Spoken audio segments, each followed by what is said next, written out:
Yo, it's your boy Locos, and I rarely talk about it on the channel, but I love sport. I watch football, basketball, baseball, soccer, mixed martial arts. I even watched cricket with my dad a few months. I even watched tennis if Serena, Venus, like when Roger Federer, or any of these other big guys will play a match on like the US Open, Australian Open, British Open. I basically love any type of competition. Even the Olympics, stuff like swimming and track and field, stuff I really don't care about, I do care about when it's that's the ultimate competition. And out of all these sports, I love football the most. I was playing it at a young age. I was watching it when I was like 4 or 5 years old. I had a very young out the football. And I saw FD Signifier had a video about the NFL running back situation, which I do have an opinion about.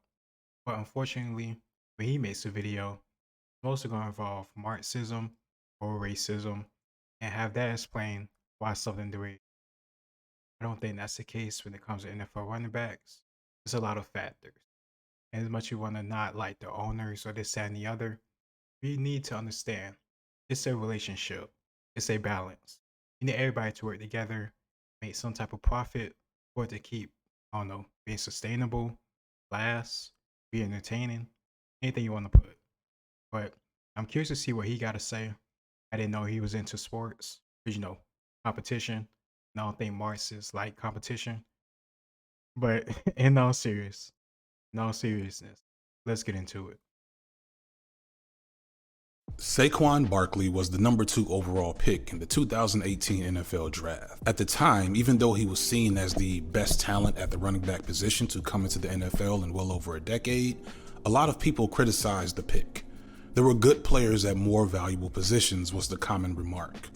Already, back in 2018, the idea of running backs being devalued in the modern NFL was setting in. What the issue is that the league is telling us what they think of running backs. And what they think is, hey, you can lead the league in rushing. You can be the heart and soul of our offense. You can be the leader. You can be the guy that when we have primetime games, it's your face that's on the graphic and not our quarterback. But ultimately, when it comes down to it, there is a cap on what we think your value is. Still, Barkley has proven to be an elite talent at the position. Like all positions, like all things, there's a cap on your value because there's a cap on things you can do. You're not indestructible. You can't catch a ball and throw the ball and be all 11 positions. Contracts got to go out to those people. And just because you might be good this year doesn't mean you're going to be good the next year or you'll be injury free. You're an investment. It goes both ways. And if I lose you on my salary cap, those millions of dollars I could have gone to other positions, maybe multiple positions, are wasted now. And if you come back not as good as you was before, then what? I'm stuck in a long-term contract. And of course, stuff like with Russell Wilson, I think that stuff shady what the Denver Broncos tried to do. But when it comes to running backs, I can understand the value going down. You have a passing league, you need to protect your quarterbacks, and that's the driving force behind your offense. When it comes to reads, when it comes to making passes, leadership, all these different things. It's evident in the draft. Left tackles or defensive tackles or DNs or quarterbacks are usually picked first. All those different positions I named, plus the quarterback itself, revolve around the quarterback, either protecting him or going after him. So it makes sense why that's the most valuable position. It's nothing, I don't know, mischievous or deceitful. You can see it on the field. You can see it in the draft. You can even see it in college too. Of course, you can get away with it more because offense is more simplified. Places like Alabama, you could thrive off of a good defense and just a good running back. But in the modern day NFL, it just doesn't happen that much. Position as predicted. And this past summer, he was entering a year where he should be getting his second NFL contract. In the NFL, your rookie contract is automatically slated based on your draft position, allowing for pretty much no negotiation. This means your second contract is where you have the potential to make the most money. The financial goal of every young player in the NFL is to get an opportunity to sign a second contract in their mid-20s, a contract that can hopefully set them for life. And for running backs, this had been a tricky thing to do in the past few years. A trend has been emerging in the NFL where running backs, once the most heralded marquee players in the league since the 1960s, have suddenly become devalued to the point where for the past few years, every time an elite running back comes up for a new contract, there's been a significant argument in sports media as to whether it's a smart move to pay them. Further, the evidence has shown that that could possibly be the case. In the past few years, running backs such as Le'Veon Bell and Ezekiel Elliott have shown that second contracts of running backs may not be the best idea. In the last few years, elite running backs like Alvin Kamara, Ezekiel Elliott, Christian McCaffrey, Joe Mixon, Derrick Henry, and Dalvin Cook had received second contracts from their original teams, though the worth of these contracts pales in comparison to increases made by wide receivers and quarterbacks in the same period. In fact, because of the decline in value for the running back position, their contracts have stagnated as every other position in the league has seen growth, which is a natural occurrence in the NFL. New players come in and emerge as elite players for their position, and when it's time for them to sign a contract, they will become the highest paid player at their position until the next elite player emerges. This happens for every position. It happened 3 times this offseason for quarterbacks. It was supposed to happen for Saquon Barkley. Barkley was the Offensive Rookie of the Year in 2018. He had another good but not great year in 2019, followed by a year where he was mostly hurt and another year in recovery, and then this past year where he was a legit MVP candidate and was the main reason that his not all that talented team made the playoffs. Instead of giving him a meta-breaking contract or even just a decent long-term contract, his team decided to pay their mediocre quarterback a competitive salary instead. Well, that just so totally incompetent front office. Regardless of how you feel about running backs, I don't think Daniel Jones is worth $40 million a year. I'd rather put that money into the rest of my team. It's the same way I feel about the draft overall. When people just want to get a good quarterback, had a good year in college, even if they had the Heisman, even if they had 3 or 4 good years. You get a quarterback, but you don't have an offensive line to protect them, weapons at wide receiver, tight end, running back, safety valves they could throw to or check it down to, a defense that could protect them in case he does make mistakes. Your defense can still keep you in the game. So throwing all your money behind a quarterback that for one isn't that good, or 2 won't get you over the hump, it just makes no sense to me. So sometimes it can be stuff like unfair practices, or it could just be total idiocy from a front office. We've seen that multiple times over the past decade with the Browns, with the Redskins, with the Texans. So it's not just a running back thing, it's just a who you have in charge type of thing. That's what it is, if you ask me. As much as this is really unfair for Saquon Barkley, from a business perspective, this was the best move for the team. The NFL operates on a salary cap system, which means that teams are only allowed to spend so much on players in order to keep everyone on an even playing field throughout the league. So every dollar spent on Saquon Barkley is money that can't be spent elsewhere. Further, the reality is that it's highly likely that Saquon's best playing days are behind him, even at the young age of 26. Running back is arguably the most purely athletic and physically demanding position in all of sports. And to play the position at a high level takes a young, strong, healthy body, something that most running backs won't have by the time they're 27. The running back's prime earning years will be in that aforementioned rookie contract where they can't get paid their true worth. In the last 20 years in the NFL, the leading rusher has been over the age of 25 only 7 times, with 4 of those 7 times belonging to Hall of Fame legends Adrian Peterson and LaDainian Tomlinson. Worse yet, this dynamic incentivizes teams to draft running backs later in the draft so they can get high-level labor for relatively low wages. So, for their years of the greatest earning potential, they will often be underpaid commensurate to their value.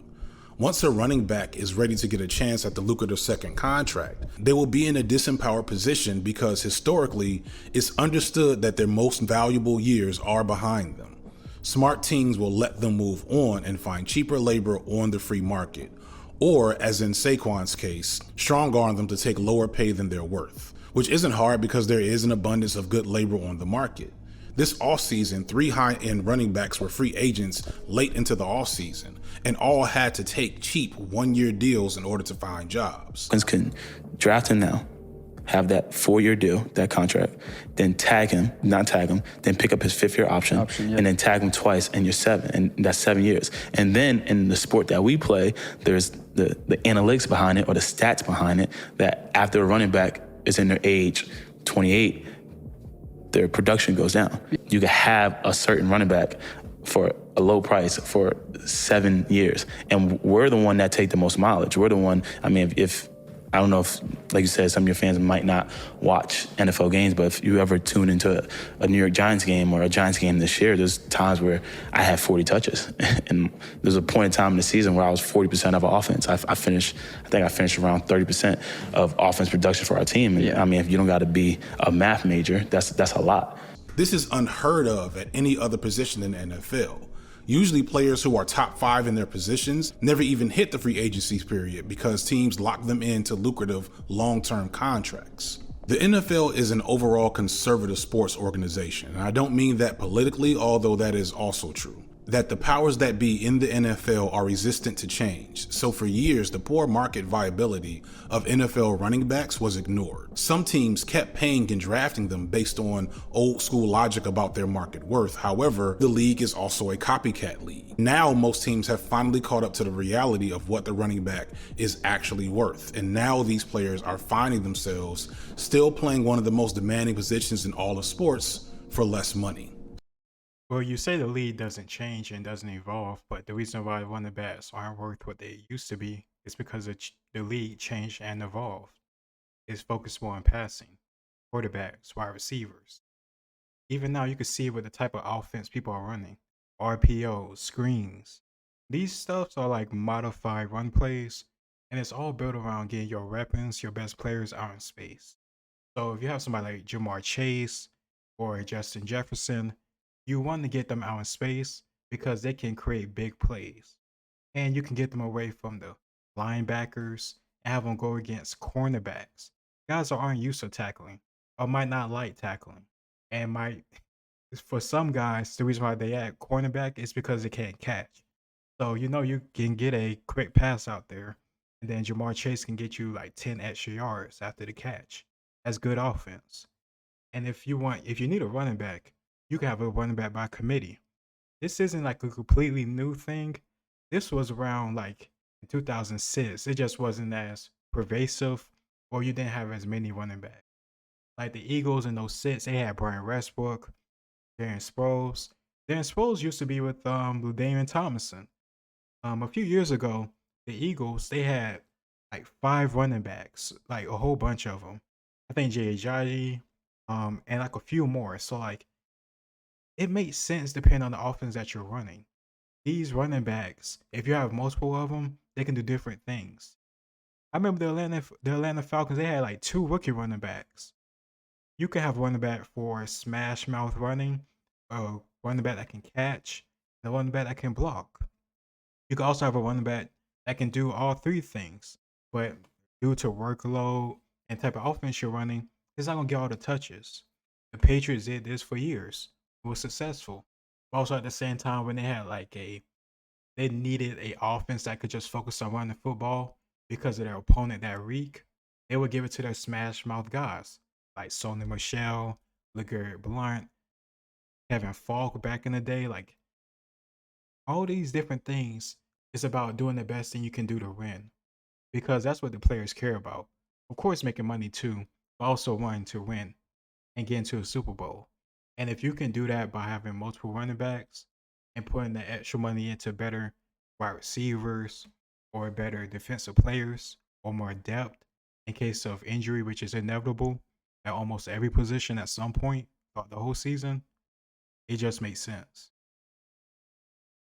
You put all this money into one person that could be injured, and it doesn't make sense when they could be replaced. They're not going to be replaced at the same value. Like, you can't replace Saquon Barkley, but at least you can get 80% of him through 3 running backs that might cost the same or $5 million cheaper, or maybe they don't be on long-term contracts. because you don't know how they're going to play out. It just made logical sense.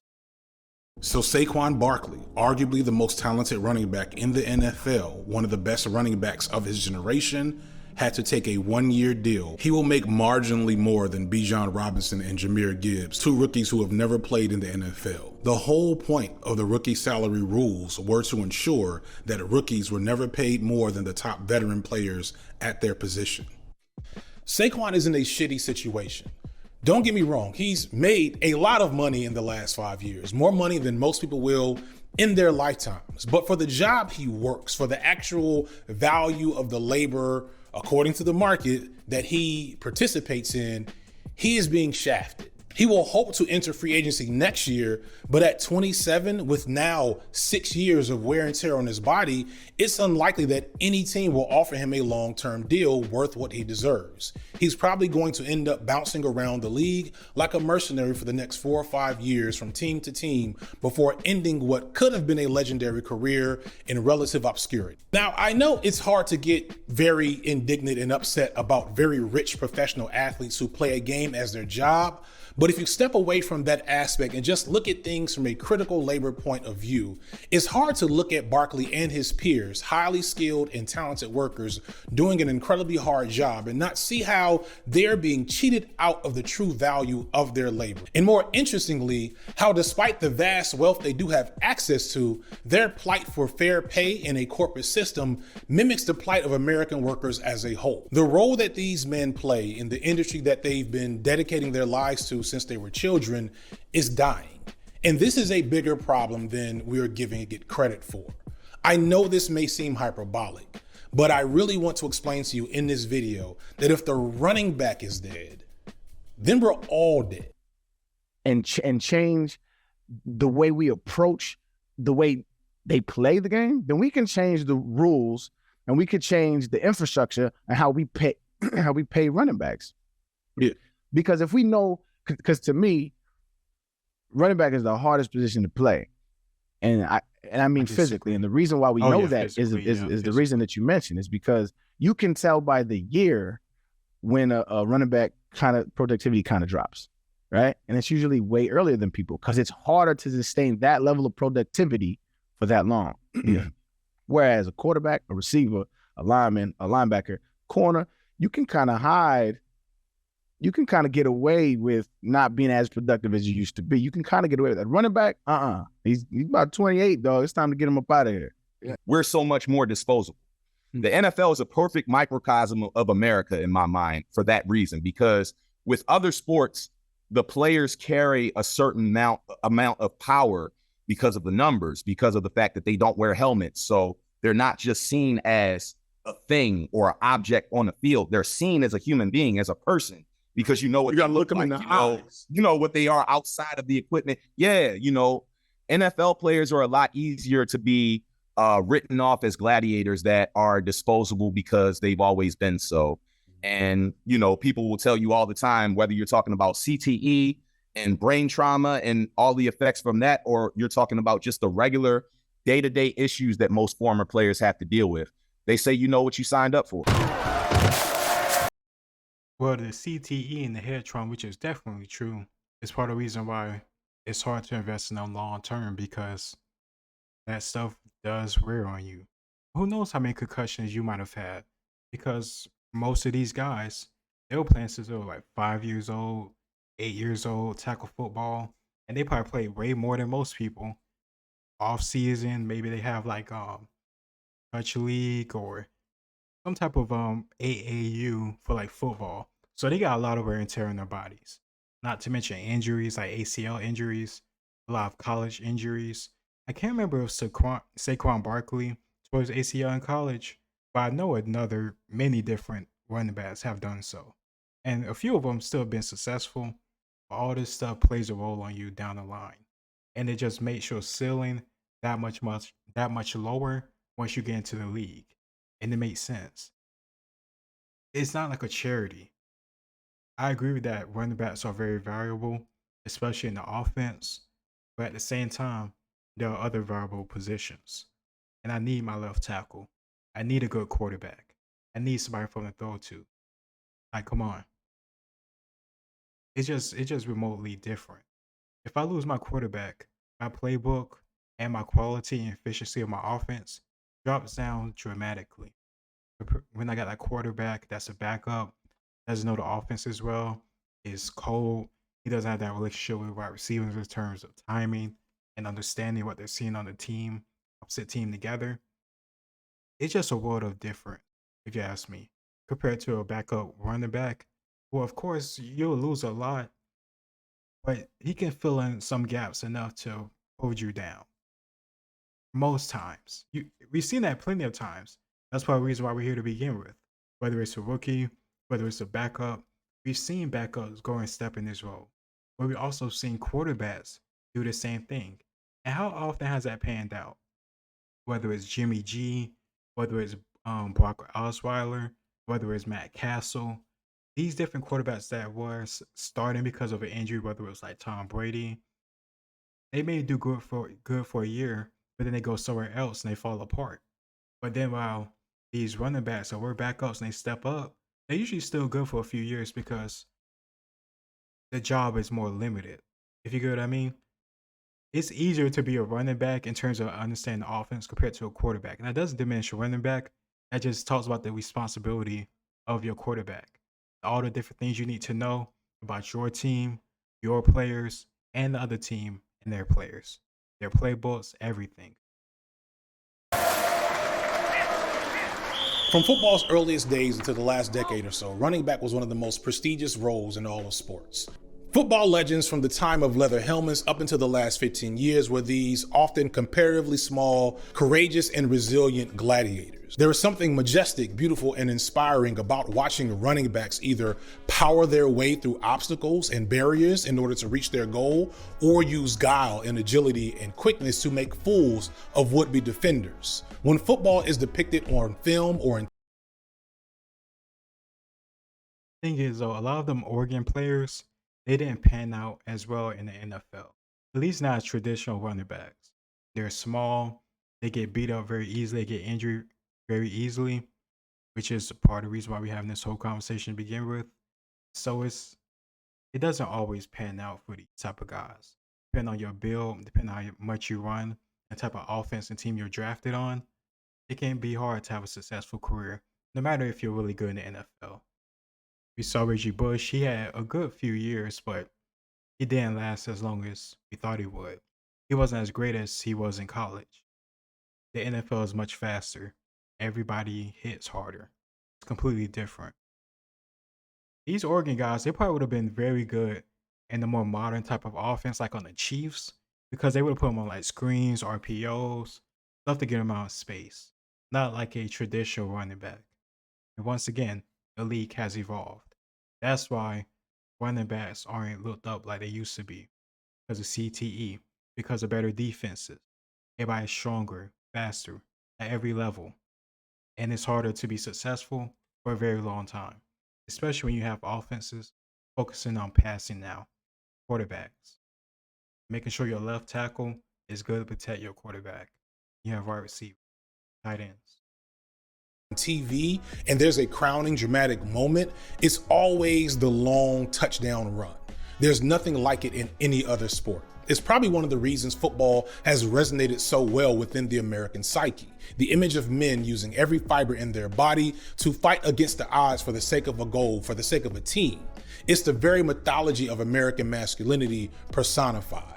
Thus, running backs are some of the most popular and also well-paid professional athletes in all of sports. And now, this majestic role in football is at the risk of being phased out.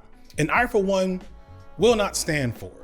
The question, though, is how did we get here? What caused this change in the game? Why would the league slowly remove one of its most appealing and magical elements? I'm going to explain this with telling the story of how two men, in my opinion, are patient zero of killing the modern NFL running back. So let's tell the story of the two men that killed the NFL running back. It's April 29th, 2006, and it's the NFL draft. And the first killer is a man named Charlie Casserly, the general manager of the Houston Texans. The Texans were a new expansion team in the NFL. They had only existed since 2002. In 4 years as the GM, the team had yet to produce a winning season and were so bad in 2005 that they owned the number 1 pick, a gift bestowed on the worst NFL team each year. It gives them the first choice on new players entering the NFL draft from college football, holding the potential to transform a team's future overnight, if the right choice was made. For every Hall of Fame legend like Peyton Manning or Bruce Smith, there were at least 1 or 2 Jamarcus Russells or Andre Bruces.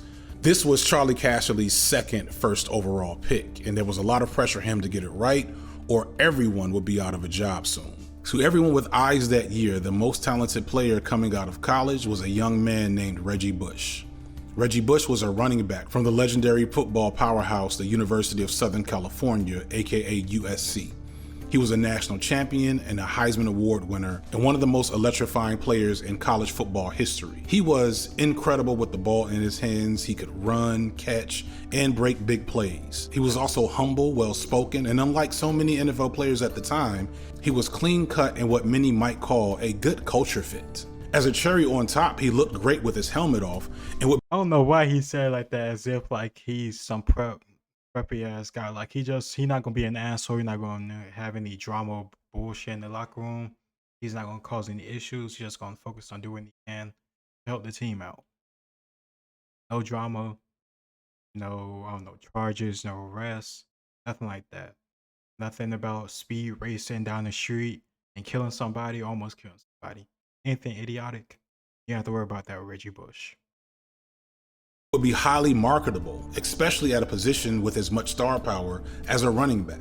He even dated Kim Kardashian for a while. Both on and off the field, everyone thought that there was no better player coming out of the draft that year than Reggie Bush. The only problem was that Reggie Bush was a running back. I don't think Casserly realized it, but he was ahead of his time. For one, he didn't think that Reggie Bush was big enough to be a true, air quotes, workhorse running back, i.e. a running back that can carry the ball 20 to 30 times a game, 300 plus times a year and not break down. This was the high watermark of running backs in this era, especially ones drafted high. Backs in the previous years like Cedric Benson and Willis McGahee, Larry Johnson, and Steven Jackson were 20 to 30 pounds heavier than the comparatively svelte Reggie Bush. But Casserly thought that another player at another important position was going to be better for his team in the long run, and he shocked the world by drafting Mario Williams, a defensive edge from a smaller and unheralded school, with the first overall pick.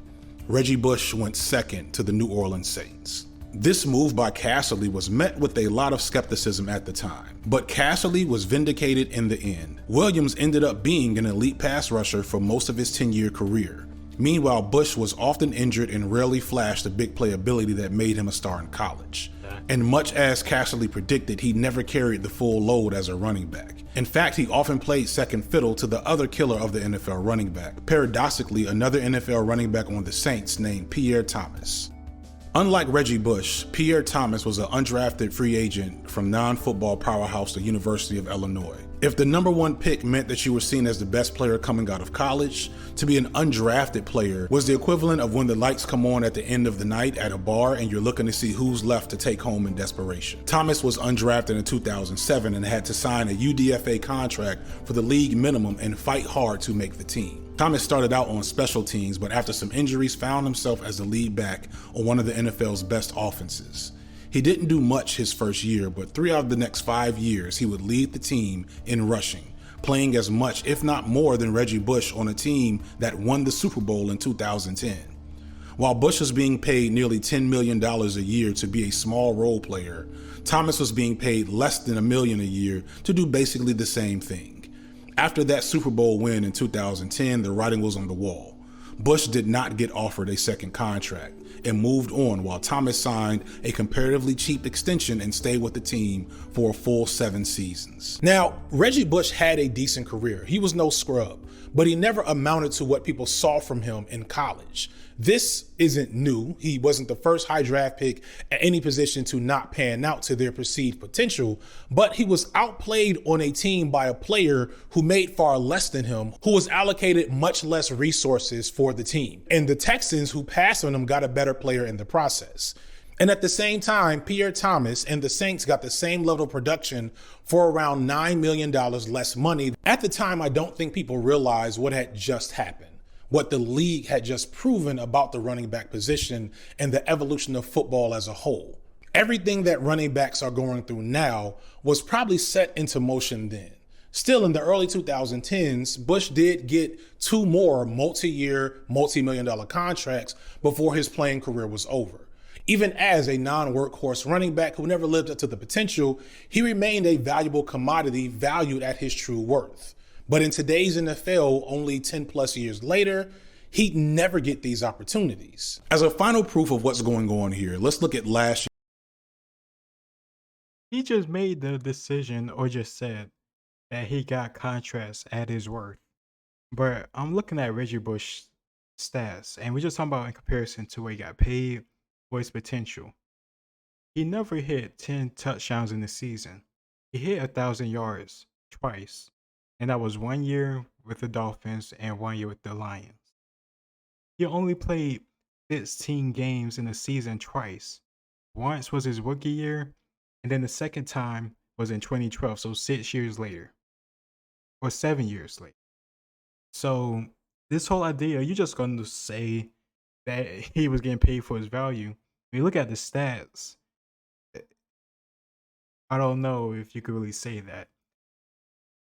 I wouldn't give Reggie Bush like a long-term deal, especially not in this market.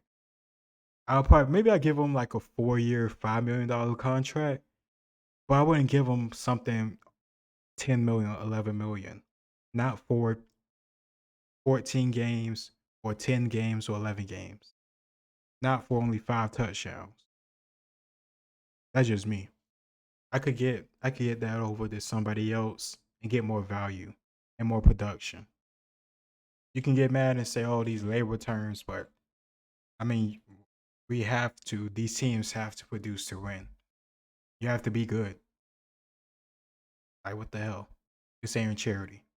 Year's Super Bowl. Last year, the Super Bowl was played between the Philadelphia Eagles and the Kansas City Chiefs. Both teams employ what is referred to as running back by committee. Instead of having one highly skilled and well-paid running back that can do everything, both teams had 2 or 3 to cover all the bases. The Chiefs did have a first-round draft pick running back on their team. His name was Clyde Edwards-Helaire, and he touched the ball a total of 0 times in the game. He was a complete non-factor and hasn't been very valuable this whole time during his early career. Instead, the Chiefs' rushing attack was led by Isaiah Pacheco, a 7th-round rookie and one of the last players picked in last year's draft, who emerged as the lead back over the course of the season. Along with him is Jerick McKinnon, an aging journeyman who emerged as a pass-catching back earlier in the year. The Eagles are even deeper in this strategy. They were led by their main back, Miles Sanders, who was drafted in the 2nd round in 2019, and 2 other later-round picks.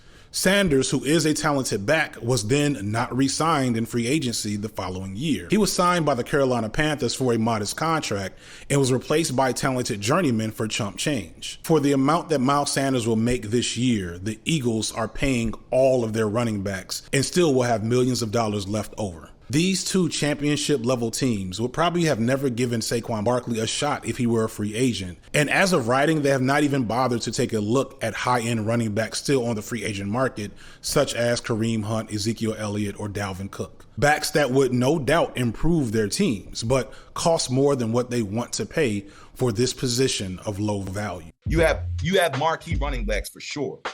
But what you've seen during this generation and during this time is teams have gotten hip to the fact that that running back that you get in the 2nd or 3rd round of the draft can possibly give you just as much, if not more, production as the running back that you took at the top of the 1st round.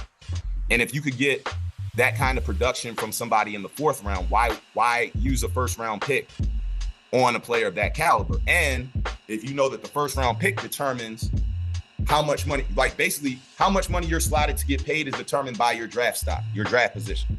So basically with the way it is now, if the team knows we can wait until the 2nd or 3rd or 4th or 5th round to draft a running back or bring in an undrafted player, that's happened, where a guy comes in off the street, right, and all of a sudden is your bell cow for the year. Right. Now, that's not regular, that's not normal, but it has happened. Right. You know what I mean? And when you see examples of that with Philip Lindsay, you have Le'Veon Bell, who holds out and decides that he's going to sit out for a year, and the team misses the playoffs, But during that time, you have a rookie come in that actually makes a Pro Bowl. All of a sudden, you look at Le'Veon and say, do I really want to give him 50, 60, 70 million dollars? My thing was like, and then when Le'Veon got the money, he got the Jets. He didn't produce. Now that could be partially because he took a year off, and that's gonna leave a mark or an effect on you. But at the end of the day, these teams are beyond just one player, one position. If he give him his contract, then he get injured, tear his ACL, then what? They're fucked. They still have to get another backup running back and probably have to wait on that same guy who end up showing out and being a Pro Bowler to do the same thing they was going to do anyway. Or he did anyway. But they didn't pay Le'Veon Bell. It makes sense. Plus, depending on the team that you have right now, because I can't remember the exact year and the makeup of the Steelers that year when Le'Veon Bell sat out. But if you have a team that's not going to make it to the playoffs or make it to the Super Bowl, and you know that, it's blatantly obvious, you're just not going to do it because your division too good or your conference is too good, why spend all this money on one position, one player? That doesn't make any sense. Save your money and make a plan for the future. Build up in the draft and then sign key players that following season or that season beforehand. That way you can make a push. But just throwing all your money away to a player that doesn't really make up the production you need for that value, nobody's going to do that. This is a competition. This isn't just for fun, obviously. Come on now. I gotta be better than who's the running back who has the best hands. I gotta have better hands than him. Who's the running back with the best, third down routes? I gotta have better routes. And so you do what you can to maximize your value so that you stay on the field. The flip side of that is if you keep staying on the field as a running back, you lose value in their eyes because you have more wear and tear on you. You know what I mean? So you're always being measured with this metric of, yeah, you could do this, but it also, the byproduct of that is this. And as a running back, that's very unique, and to answer your question, the toll it took was, there's a lot, I still got lingering injuries. But luckily I was, I hit early and I was able to get a payday. I still, they still robbed me for labor early for sure. Right. 2010, I was on minimum rookie undrafted salary and I led the league in rushing. And then the next year I was a Pro Bowler, top 5 rushing, top 5 league in the touchdowns. And I was, again, minimum league. And so they got 2 years of free labor, which again, in their eyes is good business. But to me, it's like, yo, you robbed me. You know what I mean? Because I gave you $16 million, $15 million worth of production, but only got $500,000. On one level, that's awful, but to an extent, that's just good business. This is the reality of what the position is worth now. Not paying a running back is the smart move business-wise. Those dollars that would go to a top-end running back can pay other people on the team whose labor is much less difficult to replace. And this is because the labor that running backs provide can be easily replicated and replaced to a relatively decent level by inferior players.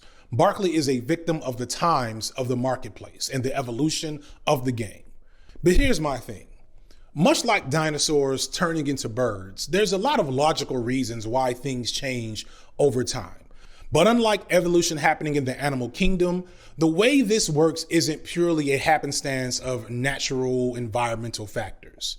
In humans and in sports and games, these things evolve greatly because of human behavior and decision. And in football's case, it's questionable whether this evolution is just due to innovation in the game or engineering of the sport with specific goals in mind, goals that completely disregard what it takes and what it feels like to be an NFL running back. There are actual agendas, right, that are played out from the top down, from an ownership perspective down through the coaching staff, through the media, and all the rest of the stuff.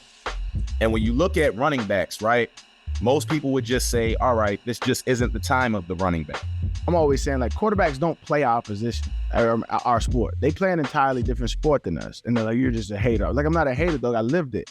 I'm in training camp, and while I'm getting ready for war, because I got to go hit 300-pound cats and run away from 250-pound cats who squat a cow, I got to mentally prepare for that. Quarterbacks over here playing golf on the field because they have red jerseys on and they ain't afraid of getting hit. You know what I'm saying? Like it's not a reality they have to think about. And even in the games, if you hit them too hard, you penalize your team. So defenders are like, I'm gonna get him, but I ain't gonna get him. Well, it's pretty obvious why that's the case. You can lose your quarterback and your whole season's over. We've seen that multiple times over the past few decades. Joe Burrow got injured again, and he was out for the season. And they were just in the Super Bowl the year before, from my memory, unless I got confused with somebody else. But this is ridiculous. I do agree that running backs should be protected, but I completely understand why quarterbacks are the most protected position. They do so much, they have control so much, and if you lose your top, but not even, you don't have to be a top quarterback. Your starting quarterback, your offense is greatly diminished, and you see that in the record, in the stats, in every way. A good quarterback can make the difference between a Super Bowl contender and just a first round exit or a wild card exit. Look at the Bucks. When they had Jameis Winston, they had a pretty good all around squad, but Jameis Winston just threw too many interceptions and made too many bad decisions.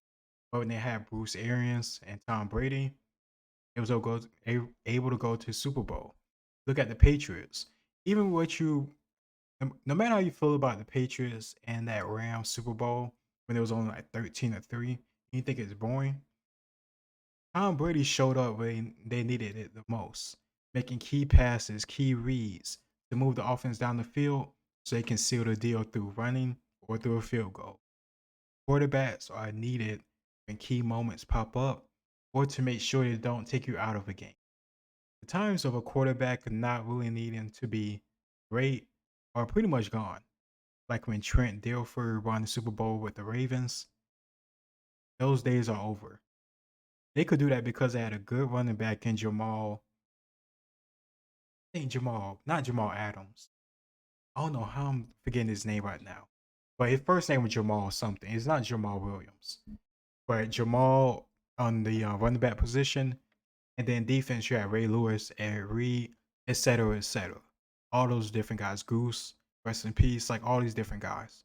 So those days are really pretty much past. You still need a good defense, but you still need a really good quarterback to orchestrate your offense so you can put points on the board.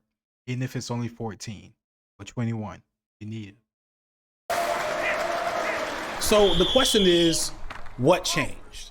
And the short answer to that is several rules that make passing much easier in the NFL, but the reasons why those rules exist is a little bit more complex. A relatively uncritical glance would tell you that the biggest factor in the NFL's rule changes have ostensibly been about the sake of player safety. In the late 2000s, the issue of the NFL's brutality became a big focal point for the league and fans of the game. Multiple retired players, including many NFL legends, were suffering from significant mental and behavioral health issues, often causing debilitating conditions, drug addiction, depression, and in many cases, self-deletion, with some players purposely shooting themselves in the chest in order to preserve their brains so that their brains could be studied to see what was wrong with NFL players. This resulted in the discovery that football players had a high likelihood of contracting chronic traumatic encephalopathy, otherwise known as CTE, a brain disease caused by chronic head trauma, something that is highly likely when you play a game where 250-pound super athletes throw themselves each other at top speed. As a result, the NFL made numerous rule changes along with putting tons of new technology into the equipment with the goal of taking much of the wanton violence out of the game. And the places where these rules seemed to have the biggest impact on the game was in the way that defenders were allowed to tackle and challenge quarterbacks and receivers. Gone were the days just 10 or so years ago where guys could shoot themselves like missiles at defensive, unaware players as a way to enforce on-field situational control, aka making it so if you are a receiver, you better have been really brave to come over the middle of the field if Ronnie Lott, Steve Atwater, or John Lynch was patrolling it. When you go across the middle. Don't forget Brian Dawkins. He was a headhunter. Even later on, you had Cam Chancellor that would just lay guys out. There was one guy, I can't remember his name. I think his last name Williams or something, but there's one safety that plays for the Broncos, he don't give a fuck. He still be laying out people. But yeah, it's because of that, the CTE stuff. But also this same issue with protecting quarterbacks, also it goes to the legs. Because I remember when Tom Brady got injured, he tore his ACL because he took that low hit at the knee. And there was other quarterbacks that got injured the same way. Joe Burrow, I think he took a shot to the knee too. And now if you take a shot at the quarterback knees, you get a flag. Even if you get blocked and you get blocked into the quarterback legs, there's a chance you get a flag. Sometimes they'll give some leeway if you can clearly see that the offensive lineman push you towards the quarterback knees. We use all the way going to the ground. But if like you're diving at them while at the same time being blocked, you're gonna get a flag. So yeah, it's definitely changed. And good and bad ways. In terms of how the league works, how people play, also the rules set. This is a result what happened. Get the crap knocked out of you. And for that reason, if that reason only, I'll catch that ball. Believe me, I'll catch it. I'll go in and get it just so I can sit back in the field room and say, Hawk, seen that catch? I might even go up to the DB and say, hey, you know I traded concussion for a reception. On top of this, while quarterbacks can still be hit, they couldn't be ragdolled and slammed into the ground, punished and brutalized for even attempting to throw passes. This overall is a good thing, but it has caused a massive shift in the way the game is played over the last decade and a half. And the end result, as I said earlier, is that passing is now a much safer and more efficient strategy. And what this means is that you don't need a running back the way you used to. Before, a 6 foot tall, 250 pound Jerome Bettis was a key part to one of the best teams of the 90s and early 2000s. One of my favorite running backs of all time. Only running back I like more than Jerome Bettis is Barry Sanders. Those two guys, one of the best of the best. Two of the best of the best. Absolutely. And now, 5'10", 195 pound Devon Achane looks like the biggest running back still of the NFL draft. Again, a second round player and not a first round player. From the 24 on first down, a big hole for Achane, still going down the sideline. Devon. Even other positions have changed. Off-ball linebackers used to be the size of modern defensive ends. Guys like Brian Cox, Levon Kirkland, Brian Urlacher, and Ray Lewis were huge, standing 6'3", 6'4", 250 pounds, so they could tackle Jerome Bettis or an Eddie George or a Steven Jackson. Now, some of the top linebackers are much closer to 220, and they're closer to 5'11" and just over 6 feet because they had to get smaller and faster to play the passing game, because the passing game is king in the modern NFL. The passing game is key because that is how the game evolved. And most of that is because the physicality of the game has greatly been reduced, which means that Saquon Barkley's role needs to not just be to run the ball, but to catch passes and block for the quarterback. The change of the game also helped players too, though, because of course at the same time running backs are being diminished, but wide receivers, tight ends, multiple different running backs instead of just one running back are getting money now. Also at the same time on the defensive end, you need different linebackers like he said. For example, Fred Warner from the 49ers, one of the best linebackers in the league. And part of that reason is his positioning and his ability on pass defense. This stuff matters. So you now can have a running back, or I'm sorry, a linebacker sort of by committee where you can do substitutions with different packages and different players because of their strengths. For example, like even the Patriots, they would do that all the time. Certain corners, certain safeties would get subbed in and out, or even linebackers, certain packages like dime or nickel. You can have more corners, more safeties, and less linebackers because of pass. That means more jobs for cornerbacks and slimmer, smaller, faster guys compared to the big guys of, like he said, Ray Lewis, Urlacher, etc., etc. So by changing the game, you're letting different people be effective and earn money, but they might not have fitted before. You're not going to have Fred Warner going against, I'm trying to think of like a Jerome Bettis. You're not going to have him go hurt up against Jerome Bettis on purpose. That's just not a good matchup. Not alone. He's just too small. By the way, and we'll come back to this later, are things he's actually still pretty good at. but it's still much cheaper to get 2 scrubs who can do the same 2 things, probably harder and for a lot less money. That said, it's a little difficult to fully buy into the player safety narrative as it pertains to these core changes. While yes, I think it's undeniable that the NFL is safer, there are still many things that the NFL does that it knows makes the game less safe than it has to be.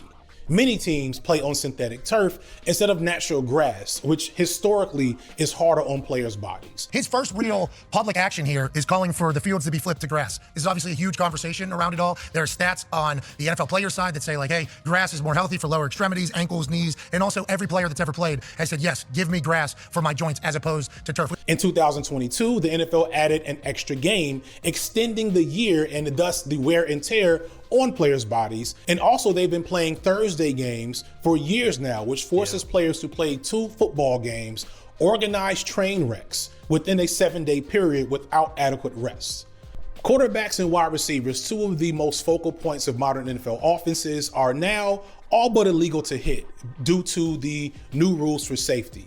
But in reality, it wasn't players like them most commonly having the worst CTE symptoms. Research showed that it's predominantly offensive and defensive linemen who don't experience huge kill shot hits, but get much more frequent low impact contact. And most of the prominent stories of CTE were often defensive players. This is not the...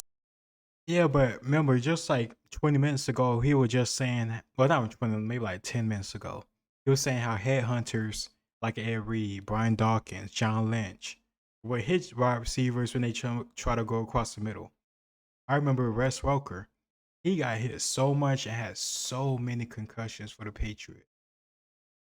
But he kept doing it until he just physically couldn't handle it anymore. And he just kept getting concussions after concussions. Percy Harvin, I'm not sure if it's from concussions, but he had headaches. He was fresh into the league, and those derailed his career. And he's one of the best players in college for Florida. So I don't understand why he's saying like it's not our receivers that had to deal with this stuff. Of course it's running backs, more because their positioning has them going from all 3 levels to get to the end zone or else to a tackle. And wide receivers, you can get it thrown deep. You can go down and maybe have some space. But come on, man. Wide receivers on these slant routes going through the middle, that role protected them too, without a doubt. To say receivers don't put themselves in huge, unique danger standing there out in the open, but historically, it was other players at other positions rather than receiver or quarterback experiencing the worst health problems later in life. Lastly, the NFL doesn't pay for fucking health care for their players after they're retired. So like... It's just funny, they say it's about player safety, but they make you play Thursday night games. They added a game to the schedule. Like they don't give a fuck, but they don't give health care to ex players. How do we care about they've hit concussion studies? Like I got a litany of shit. Like how do you care about player safety? How is it about player safety? It's about ticket sales. Like it's about TV contracts. Like I wish they would just keep it a buck. The game has changed in the ways as by design. They want to see more touchdowns, high flying games, a lot of yards, right? Right. Well, by doing that, they've actually. It's not that the game changed and athletes changed. They changed the rules. So defensive pass interference, going across the middle ain't the same as what it used to be. The way in which you can hit a quarterback has changed. Right? It's like before, you could only have a Michael Irvin, Jerry Rice type dude, or you couldn't go over the middle. It just wasn't happening, right? And so now all of a sudden you can have Devontae Smith, who's like a size that you never have seen in the NFL. Tyreek Hill in the 90s, Tyreek Hill. Tyreek Hill's a number. And like I said, at least just for the Patriots, you had Wes Welker, you had Danny Amendola, you had Julian Edelman. All those guys are small. They are not big guys. Skinny too. They're not stocky. They were more elusive in speed and focused on route running. So, I don't know. He's right to a certain degree, but not completely. Number one. Right. That would have never happened in like the era we grew up watching football. It couldn't. Yeah.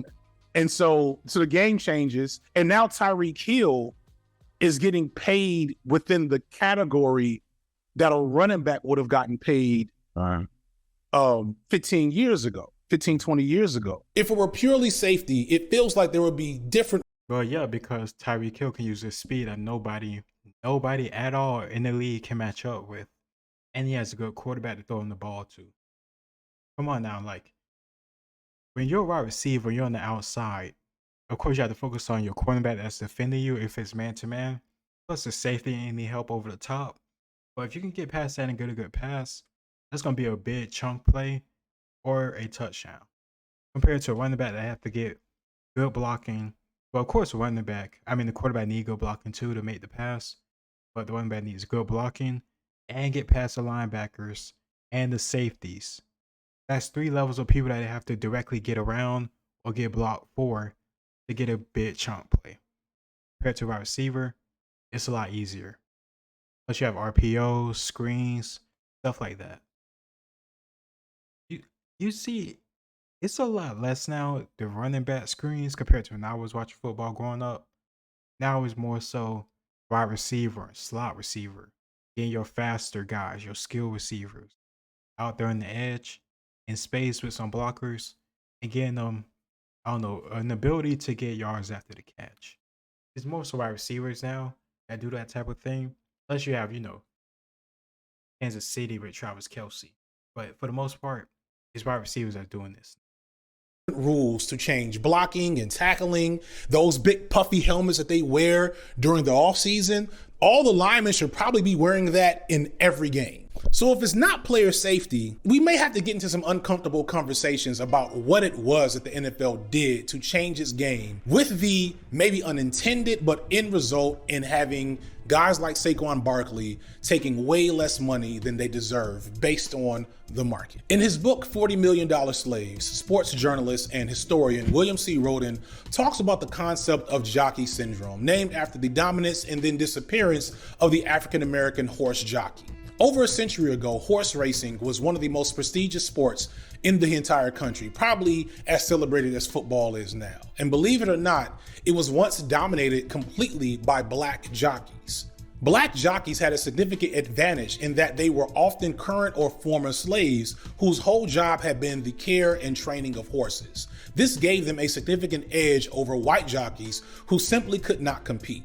Considering the prestige of the sport as well as the significant money involved through gambling, this just could not be. So after years of dominating the sport, white folks did what they tend to do when certain types of black people get a little too much success in an area that's a little too visible for everyone's comfort, aka they destroyed them. Only since the 1890s, when white jockeys formed anti-colored unions and virtually drove black riders off the tracks, did that profession attain its current respectability. The Jockey Club was formed and became the national administrative arm of the horse racing industry. Among its other responsibilities, the club licensed jockeys. In many cases, black jockeys were not relisted. That practice, along with a reluctance of white horse owners to hire black riders and the black exodus from the South in the face of escalating violence directed at blacks there, reduced the pool of jockeys. The root of the change was greed, money, and racism. A combination of dirty play, bureaucracy, scandal, and economics killed the black jockey as black men were at the height of the sport. And similar things have happened in American sports forever, whether it be white champions refusing to fight Jack Johnson for years so that a black man can never be the heavyweight champion, or Muhammad Ali years later missing his prime years due to Vietnam because, okay, we'll have a black champion, but maybe not one that was so outspoken about racism in America. Speaking of racism in America, there's Colin Kaepernick being blackballed, or if you want to get away from Colin Kaepernick and blackball, you dumb fuck. He wasn't that good. He couldn't throw that consistently. The reason why those teams made 2 Super Bowls is because of the defense. Blatantly, clearly. Like, stop. He wasn't blackballed. He was never blackballed. He had plenty of opportunities. And his dumbass girlfriend, I don't know if that's his wife now, but his dumbass girlfriend at the time talked shit about Ray Lewis and the Baltimore Ravens. After Ray Lewis helped him set up a tryout and get a contract, possibly. So, screw Colin Kaepernick. He's not blackballed, but of course his dumbass stinks. racism, which I understand probably a lot of you watching definitely do. Just look at the modern NBA and how different it looks compared to how it did in the early 2000s and the 90s. I don't follow the NBA enough to die on this hill, so feel free to correct me in the comments, but changes to the rules around contact and the influx of European players has significantly reduced the level of physicality in the game and greatly reduced the amount of melanin. Oh, what the fuck is he talking about?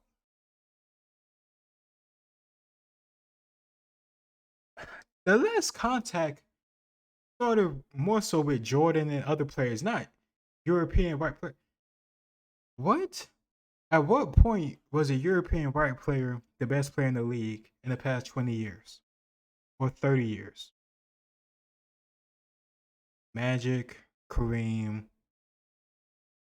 MJ, Kobe, Shaq, Braun, Kevin Durant, Steph Curry. Oh, well, right now, like the past year or two, Nikola Jokic and Luka Doncic. But even then, you could make cases for a couple other players like Giannis and maybe like one more that's like slipping my mind for some reason. But no, no.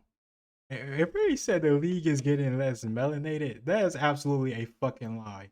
Just because he put up a picture of Austin Reeves. The white guy in the LA Lakers.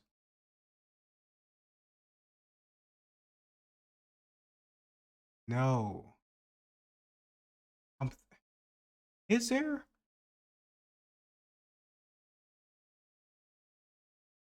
I don't think so. I really don't think so. Can't think of one. I think Austin Reeves might be the only white guy in the LA Lakers. But you gonna put him up and say this is evidence the league is getting less melanated? That is beyond idiotic. NBA enough to die on this hill, so feel free to correct me in the comments, but changes to the rules around contact and the influx of European players has significantly reduced the level of physicality in the game and greatly reduced the amount of melanin. I don't know if the relatively smaller guys like Tyler Herro could have the same level of success if they were still playing in an era where guys like Alonzo Mourning or Charles Oakley could basically drop the people's elbow on you if you came to the paint without the proper attitude. That is not basketball. Because that is not freaking basketball. That is not skilled basketball. It has nothing to do with you being right. Trae Young wouldn't survive in that NBA either because he is small, he is slim, he is highly skilled and can shoot good. Steph Curry wouldn't probably last. There are numerous players that are probably too small and couldn't thrive in that NBA, at least not driving to the basket. LeBron could because he's built like huge. Like, so it's ridiculous. Few players, Kevin Durant could do it because he's so tall, he could just shoot over you. He does now. He don't have to drive to the basket. He could still do it, but it probably be worthwhile for him. European. Was a large big man sport, usually large big black man, is now a sport more amenable to smaller perimeter shooters. And of course, the NBA is still predominantly black, but it's not the same type of black sport that it was in the early 2000s. Insert Little Bill's video about Allen Iverson here. Same type of black. Oh my God, black is black. It was physical basketball, now it's not physical. There's still cases of physicality, but it's not the same. Plus, most of the physical stuff involved the bigs. Oh my, he has no idea what the fuck he's talking about. I'm glad I know basketball just as much as I know football because this is ridiculous. Back then, the game was built around more so having strong power forwards or centers. Like your Karl Malones, your Hakeems, your Shaqs, your Tim Duncans, your David Robinsons, Lonzo Mourning, all these different players. Patrick Ewing, all these different players. Like, of course, you have your MJs, your Stocktons, your Magic Johnsons, but the game focused more from the post and then going out. It didn't focus more on jump shooting. So, of course, driving to the basket or post is going to be much more of a physical game compared to now where your bigs can shoot. Your bigs can take spot up jumpers at mid range or at the 3-point line. Like, Come on, man. This is just Historically, the black male athlete has always been a site of conflict for America. For one, the racial hierarchy in this country always needs to have black men and black people in a certain position. But when that position is elevated to sports superstar, things get a little bit complicated. Not only are these black men getting extremely rich, richer than most of the people who enjoy watching them play the sport, but they also get more talkative, more vocal, sometimes more uppity. Many of them even dare to date white women. In fact, for a while, a lot of them dared to date white women. All of these things create lots of conflict for how the black. he put up 5 pictures. It's just like the same people that talk about black men dating out and all this other nonsense. Like, you get this small percentage of black guys that date white women or all these other women, but you don't focus on the vast majority that date black women too.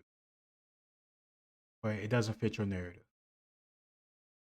Athlete is perceived and treated, and how there's always a constant desire to put him back in his place. White men in America's early history had always been depicted as the pinnacle of masculinity, in part due to their physical dominance in sport. But as black athletes began to encroach upon this image in the 19th and 20th century, there was both a shift in the way that athletic prowess was defined, but also a shift in rules to make it so these black athletes, whether or not they were really good or really bad, still could clearly be controlled or excised from the games that they were lucky to have the opportunity to play. Again, Roden writes. And there's no question that among some powerful white Americans, the black presence in sports was becoming a threat.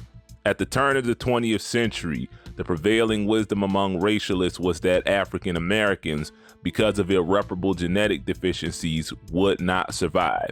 So for those who wish the country's Negro problem would just go away, the black athlete became an uneasy symbol of African Americans' deeply rooted presence in America. This resilience was crystallized over the next century by the predominance of African American athletes in white-run sports, even under the regime of jockey syndrome. No sooner had one star or group of stars been purged that another, usually in another sport, emerged. I'm super cautious. Like, it's a red flag whenever I hear people talk about this guy's a character problem or this guy's this. That just means he doesn't do everything y'all tell. That means he doesn't dance. No, motherfucker. Oh my God. That actually means it could be a character problem. If you have an ego, if you're screaming at your coach, if you're screaming at your quarterback, if you can't control yourself, if you think it's all about you and not the team, you have a character problem. Stop. Like, Jesus Christ, have some accountability.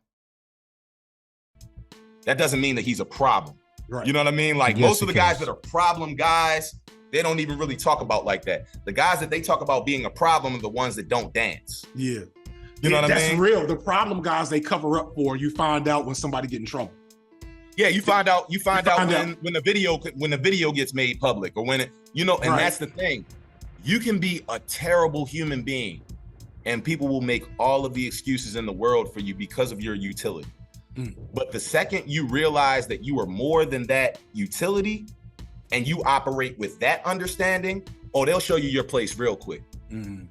I say all this to say that I think a key element to the rule changes in the NFL over the last 20 years was not so much for the good of the sport, but a little bit of jockey theory. I don't think you can ignore that this alteration just so happened to shift the balance of power and focus of NFL stardom and offenses from the almost categorically black running backs who dominated the position to the still at the time predominantly white quarterback position. And that's something that's changed, and I'll get to that in a second. If you look at this shift as well as the rule changes, it all begins in the early 2000s, right alongside the emergence of Peyton Manning and Tom Brady.